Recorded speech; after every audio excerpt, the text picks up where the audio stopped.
Flower ஆனுக்கு live feed போடலாமா போடக்கூடாதா? So இதை வந்து ஒரு ஷார்ட் வீடியோவாக யூடியூப்பில் போட்டுடலாம் அப்படின்னு தான் நினச்சேன். பட் கண்டென்ட் வந்து கொஞ்சம் நிறைய விஷயம் இருக்குது. ஒரு நிமிஷத்தில் அதை வந்து பேசி முடிக்க முடியாது. அட்லீஸ்ட் ஒரு 3 நிமிஷம் 4 நிமிஷம் அந்த மாதிரியாச்சும் தேவைப்படும். ஸோ இது ஒரு சின்ன கண்டென்ட் தான். ஸோ ஃப்ளவர் ஆனுக்கு வந்து லைவ் ஃபீட்ஸ் அப்படின்றப்ப லைவ் ஃபிஷ்ஷஸ் இருக்குது, அப்புறம் பிளட் வார்ம்ஸ் இருக்குது, வார்ம்ஸ் நிறைய இருக்குது, பிரைன் ஸ்டெம்ப் இருக்குது. ஸோ இந்த மாதிரி வெரைட்டி ஆஃப் விஷயங்கள் வந்து நமக்கு லைவாக மீனுக்கு கொடுக்கறதுக்கு இருக்குது. இப்போ மீல் வார்ம்ஸு அந்த மாதிரி வார்ம்ஸுமே வந்து நிறைய விதமாக வந்து கிடைக்குது, சரிங்களா? ஸோ அதெல்லாம் வந்து மீனுக்கு போடலாமா அப்படின்றத வந்து இன்னைக்கான வீடியோவில் நம்ம பார்ப்போம். ஸோ வாங்க வீடியோக்குள்ளே போகலாம்.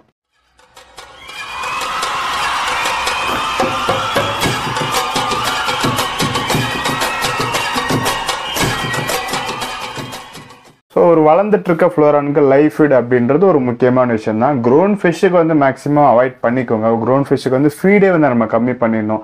இப்போ என்னோட பேபி ஃப்ளவர் ஆன் வைப்பரே எடுத்துக்கோங்களேன். இதுக்கு ஒரு நாளைக்கு வந்து ஒரு 3 முறை இல்லை 4 முறை வந்து ஃபீட் பண்ணுவேன். ஸோ நல்ல வளர்ச்சி இருக்கணும் அப்படின்றதுக்காக வந்து அதுக்கேற்ற டேங்க்குமே வந்து நான் கொடுத்துருக்கேன். ஸோ எந்தளவுக்கு பெரிய டேங்க் இருக்கோ அந்தளவுக்கு டைஜஷன் ஃபாஸ்ட்டாக இருக்கும், அந்தளவுக்கு ஃபாஸ்ட்டாக இருக்கும். ஸோ அந்தளவுக்கு நான் ஃபீடுமே கொடுக்கலாம். ஸோ இந்த மாதிரி ஒரு பேபியை வந்து கரெக்டான ஒரு ஹெவி ஃபீடில் வந்து நான் க்ரூம் பண்ணிகிட்டு இருக்கேன். ஸோ அடல்ட் ஆகுது, இதே வைப்பர் வந்து ஒரு அடல்ட் ஆகிடுச்சு அப்படின்னா அதோட ஃபீடை வந்து அப்படியே கொஞ்சம் கொஞ்சமாக கம்மி பண்ணிடுவேன். ஸோ ஒரு நாளைக்கு வந்து 2 முறை அப்படின்ற மாதிரி வந்து மாற்றிடுவேன். பில்லட்டோட கவுண்ட்டுமே ஒரு அடல்ட் ஃபிஷ் எவ்வளோ சாப்பிடுமோ அந்த மாதிரி வெயிட் டைட்டுக்காக கொடுக்காம கவுண்ட்டுமே வந்து கம்மியாக தான் நான் கொடுப்பேன், சரிங்களா? ஸோ அடல்ட்டை வந்து நம்ம ஸ்டேபிளாக மெயின்டைன் பண்ணணும். பட் குட்டியில் அப்படி இல்லை, அது நல்லா ஆரோக்கியமாக வளரணும். ஸோ அதுக்கேற்ற எக்ஸசைஸுமே டேங்க்கில் இருக்கணும்.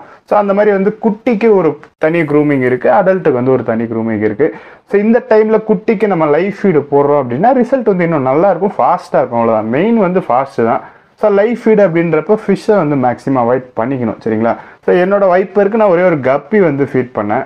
அது வந்து எதுக்கு ஃபீட் பண்ணேன் அப்படின்னா மெயினாக யூடியூப்பில் வந்து ஷார்ட் வீடியோவாக போடணும், அதில் வந்து பேசி ஷார்ட் வீடியோவாக போடணும்னு நினச்சி அதை வந்து நான் எடுத்தேன்.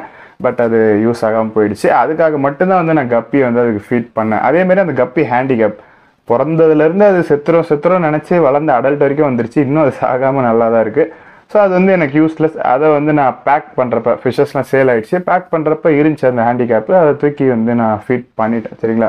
ஸோ ஒரு வேஸ்ட்டு ஃபிஷ்ஷை வந்து என்னோடய ஃப்ளவர் ஆனுக்கு நான் ஃபீட் பண்ணேன்.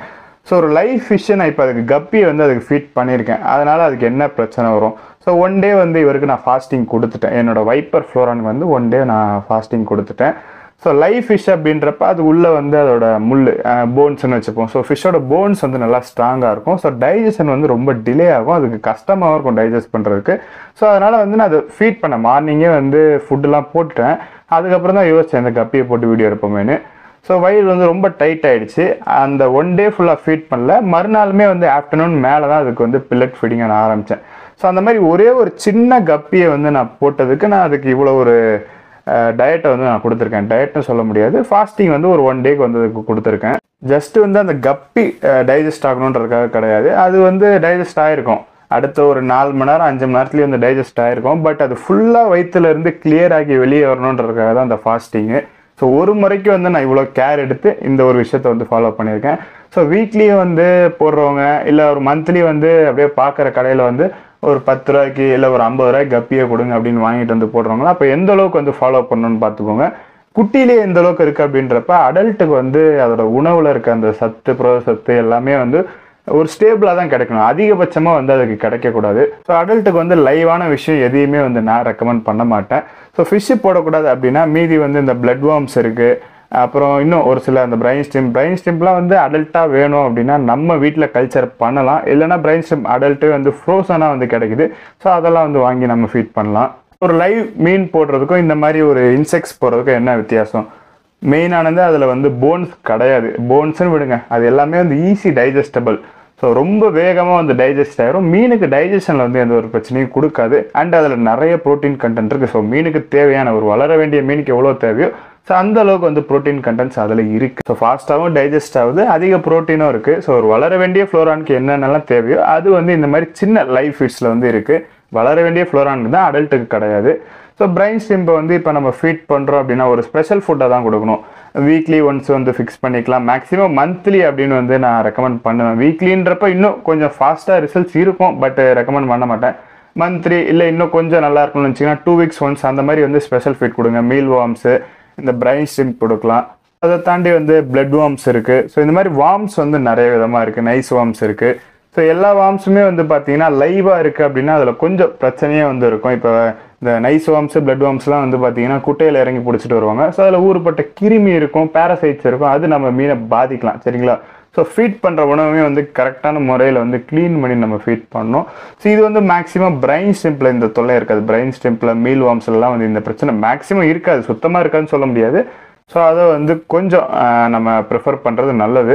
பட் இந்த பிரைன் ஸ்டெம்பு மீல் வார்ம்ஸ் தான் கிடைக்கிறது கஷ்டம். அதே மாதிரி காஸ்ட்டுமே வந்து ஹெவி. ஸோ காஸ்ட் எஃபெக்டிவாக எது கிடைக்கும் அப்படின்னா பிளட் வார்ம்ஸ், நைஸ் வார்ம்ஸ் தான். ஓகே, ஸோ இதை தான் வந்து ஃபாலோ பண்ணி இப்போ நான் என் குட்டியை வளர்க்க போகிறேன்னா இதுக்கு வந்து ஒரு ஸ்பெஷல் ஃபீடாக வந்து ஒரு 2 weeks ஒன்ஸ் இல்லை 1 month ஒன்ஸ் நான் எதனா ஒன்று போட போகிறேன்னான்னு கேட்டிங்கன்னா கிடையாது. ஸோ எந்த அளவுக்கு வந்து அதை நம்ம வேகமாக வளர பூஸ்டப் பண்ணுறோமோ ஸோ அந்தளவுக்கு அதோட ஆயுள் காலம் வந்து கம்மியாக இருக்கும், ஆரோக்கியமே வந்து ரொம்ப கெடும். ஸோ இப்போ தெரியாது, பட் அடல்ட் ஆகுது அப்படின்னா பிரச்சனைங்க வந்து ரொம்ப அதிகமாகிடும்.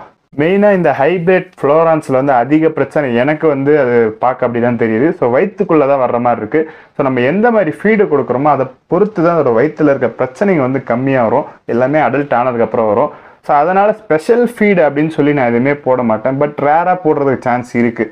ஒரு 6 மாதத்துக்கு ஒருக்க மேபி நான் வந்து பிளட் வார்ம்ஸ் போடுறதுக்கு சான்ஸ் இருக்குது. சரிங்களா? குளத்துக்கு போகிறப்ப திடீர்னு எனக்கு இன்ட்ரெஸ்ட் வந்து வாங்கலாம். பட் அது 6 month ஒன்ஸ் தான் இருக்கும்.